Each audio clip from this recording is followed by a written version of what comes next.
Ibihe vyiza kuri wewe ugiye gukurikirana ibiganiro byacu.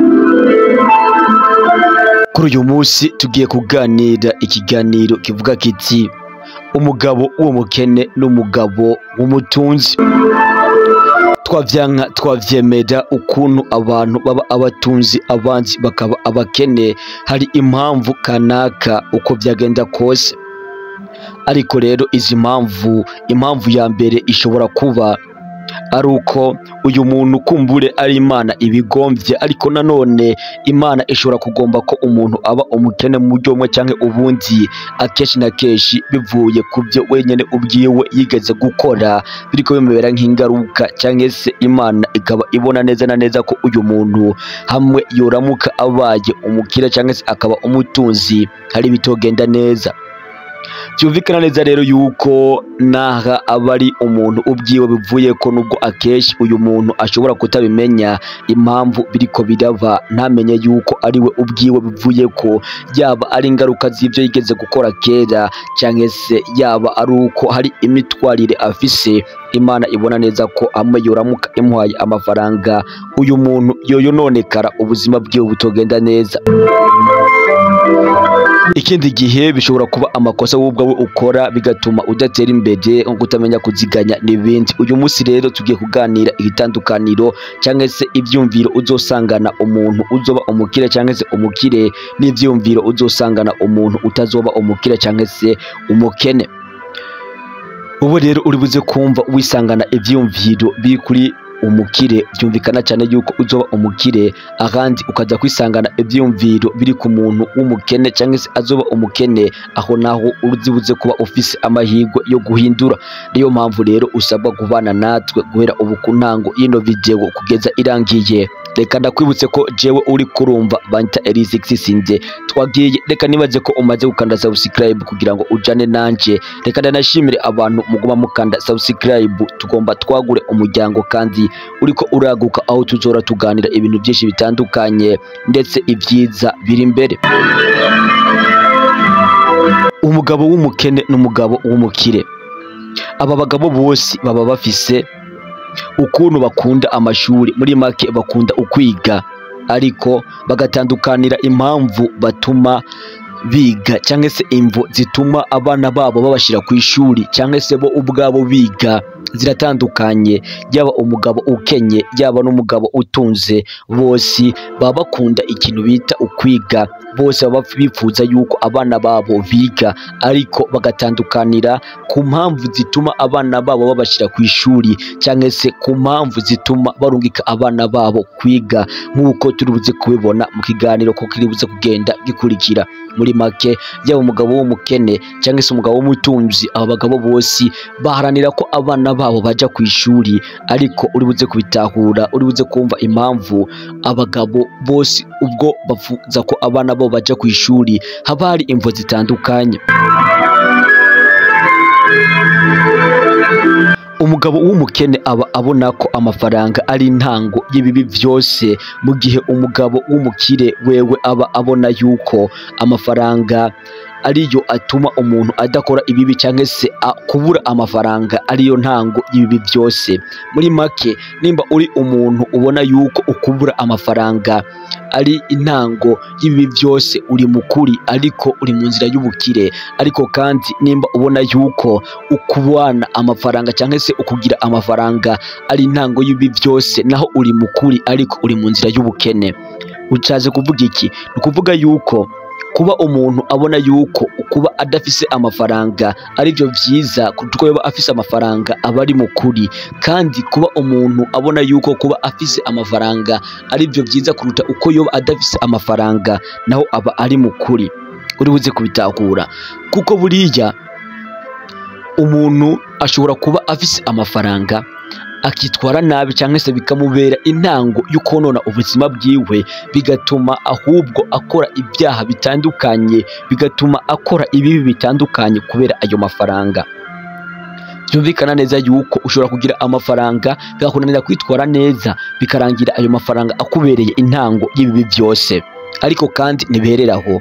Ushobora no kuba ata amafaranga ufise mugabo bikakunanira kwihangana ukaja kwiba, ukaja mu byo kwipfuza abandi, ukaja mu ko kugirira inzigo abandi, ukaja mu byo konona kugira ngo uronke amafaranga, maze bikakubera naho nyene. Cyangwa se ukonona kugira ngo wigombore uticwa n'inzara, cyangwa se uticwa n'irungu, cyangwa se uticwa n'inyota, cyangwa se ukumva yuko nawe ukwiye kuba arico uriko urakora ko kandi ata amafaranga ufise. Muri iki gihe naho urumva yuko kica kiba intango y'ibi byose. Muri make umukene wewe abavuga ati ukugira amafaranga ni intango y'ibyaha byose, aba ari mukuri mu gihe abona yuko amafaranga atoshobora kuyagera ngo ayagendemo neza. Umukire nawe abavuga ati ukuba ntafise amafaranga nivyo byoba intango y'ibi byose, kuko uyu nawe aba ari mukuri, kuko mu gihe abona neza ko yoba akenye yohava yitwara nabi biba byumvikana. Rero urumva ukuntu abantu babiri batandukanye uko biyumvira. Wewe wiyumvira ugute? Ni usanga uyumvira mu ruhande rukuganisha ku bukene, amahirwe arahari yo guhindura.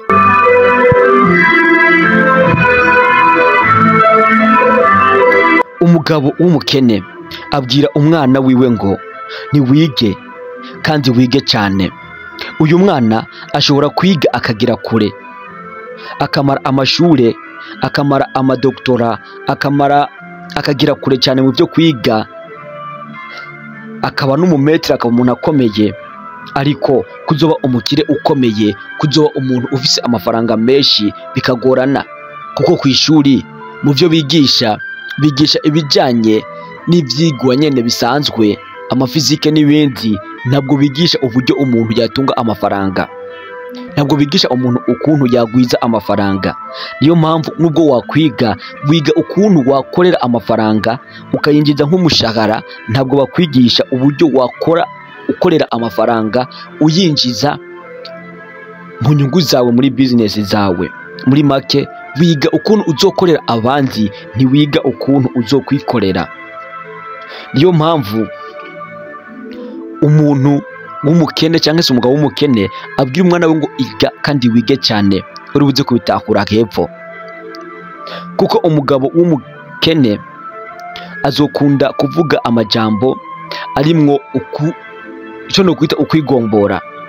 Uzokunda kumwumvana utujambo tugira ngo ntavyo nashobora, ntibishoboka, jiwe sinakora ibi si ibyacu, harababigenewe, jiwe wapi, sinogera ku rwego nk'uguriya, sinoba nkanaka, biriya sinobishobora.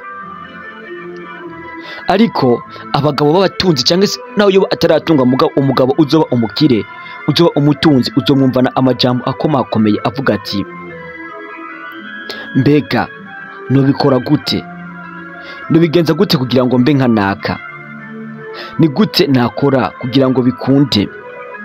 Yama yibaza utubazo ati mbega biriya bintu niki nakora ngo mbigereho, nihe naca kugira ngo mbe nkanaka, nabigenza gute. Urumva yuko aba bantu nabo baba bafise ivyumviro bitandukanye, baba bafise ico no kwita uko batahura ibintu gutandukanye. Ese wowe uvyumva gute? Ibi ndazi nawe uramaze kubyumva, nimba utaravyumva uzovyumva. Ariko reka ndakubwire ko uyu wa mbere aba avuga ati jewe ntivyokunda. Muri make uyu mugabo w'umukene aba avuga ati je ndabona ko bitokunda. Uyu mugabo ubwonko bwiwe cyangwa se brain cyangwa se cerveau bihita bihagarara, babego information yuko ivyo biriko biragerageza bidakunda. Niba bibwiye ko bidakunda bihita bihagarara, ntabwo bishobora kuguma bihangana ngo birondere ukuntu byabigerako. Ariko wa wundi ububwiye ubwonko bwiwe ati nabigenza gute, niki nakora ngo bikunde, nanyurahe, nabigenza gute. Uriya wewe abatumye ubwonko bwiwe gukora cyane, bwiyumvira nabwo ukuntu byagenda, kandi uko wiciye mu kibazo cyane ukacicaramwo wibaza impera n'imperuka usanga vyakunze. Ngira ngo umaze kumva neza na neza ahantu bihera. Nimba nawe uri wa muntu uvuga ati ibi bintu ntivyakunda, birumvikana cyane ntibikunda, kuko na cerveau yawe nisubira kugerageza. Ariko nimba uri wa muntu uvuga ati birakunda mugase mbona none nabigenza gute, nceke nkore gute, iki gihe ubwonko bwawe uzokomeza gukorageza bubaza n'abandi, uhure n'abandi babizi, ndetse muri make uzokomeza kurondeza amakuru. Uko nababwiye mu biganiro carenganye yuko ikiba gikenewe buriya amakuru arimwo kumenya amakuru. Ubwonko rero bumeze nk'igipanga. Igipanga iyo uriko uragikoresha kiguma gikariha kigakariha ku buryo hagira n'igihe ugikoresheje usanga gicako, ariko iyo ugisize ahantu hamwe na hamwe kitariko kirakora birumvikana cyane gihita kijako ingese kikononekara. N'ubwonko nuko rero iyo uvuga ati ntibikunda uba usa nkaho ubwicaritse ahantu buba buhevye burononekara, ariko iyo ukomeje kugerageza bukomeza gukarika kugira ngo ibyo birumvikana. Abakene n'abakire bose barakora cyane, ariko uzosanga impamvu bakora zitandukanye ndetse atanaho zihuriye. Uvuga ngo ntibishoboka hamwe hamwe abasa nkaho ameze uhira yicaye ahantu atuje yirabira agateleviziyo, uyu muntu aratuje pe, mu gihe hari abandi bariko barakora siporo bari muri gym bariko barirukanga. Aba bantu babiri baratandukanye cyane. Uwicaye ahantu hamwe na hamwe atuje ashobora no kugira ikibazo akagora amakansera kubera umubiri wagumye hamwe na hamwe, ariko wa wundi uri kurirukanga wewe akagira ubuzima butagira umuze.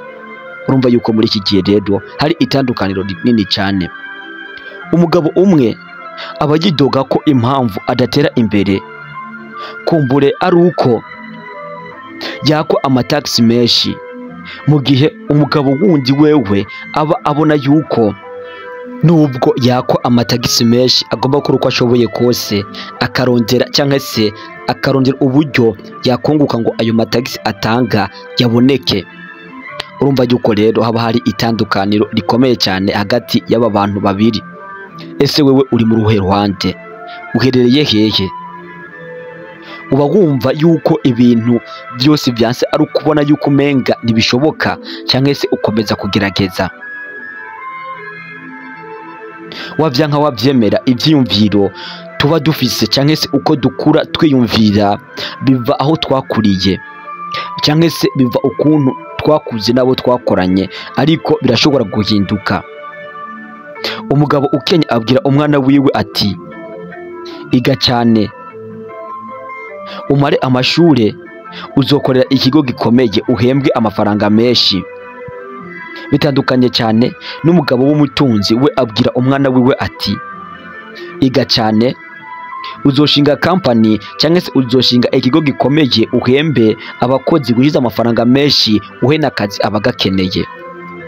Umaze kumva itandukaniro ry'ukuntu abagabo babiri umwe ashobora gutuma abana biwe biga kubwo imvo kanaka, ariko izi mvo zikaba zitandukanye, aho umwe atuma umwana wiwe kwiga kugira ngo aze akorere amafaranga ahembwa nk'umushahara, mu gihe undi atuma umwana wiwe kwiga kugira ngo aze akorere amafaranga ahembwa nkaho ariwe ariko arayinjiriza bivanye n'ibikorwa byiwe yikoreye ubwiwe n'amaboko yiwe.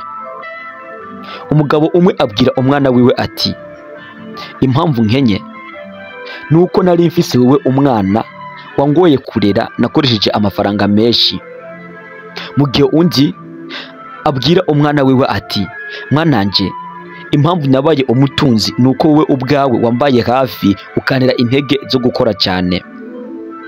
Umwe avuga iby'amafaranga aca intege abamwumva, mu gihe umwe avuga iby'amafaranga aca intege abamwumva, nuko uwundi avuga ibyerekeye amafaranga atera intege abariko baramwumva. Umwe aragira ati mwananje kubaho neza cyangwa se kuronka amafaranga ntuzovyiruke inyuma bizokwizana bitangwa n'Imana. Undi akagira ati kuronka amafaranga ntabwo vyizana bitangwa n'Imana, ariko Imana ifasha uwifashije, gerageza nawe kubiharanira. Urumva muri iki gihe yuko aba bantu babiri batandukanye. Murakubwira ati fata riske, ariko witondere uzo riske zawe uzozikontorore utita mu rupfu. Ariko uwundi ababwira ati ntukirirwe ufata riske, uw'Imana iha imuhera mu itiro, ariko akibagira yuko urima itiro ukimbura ingonera.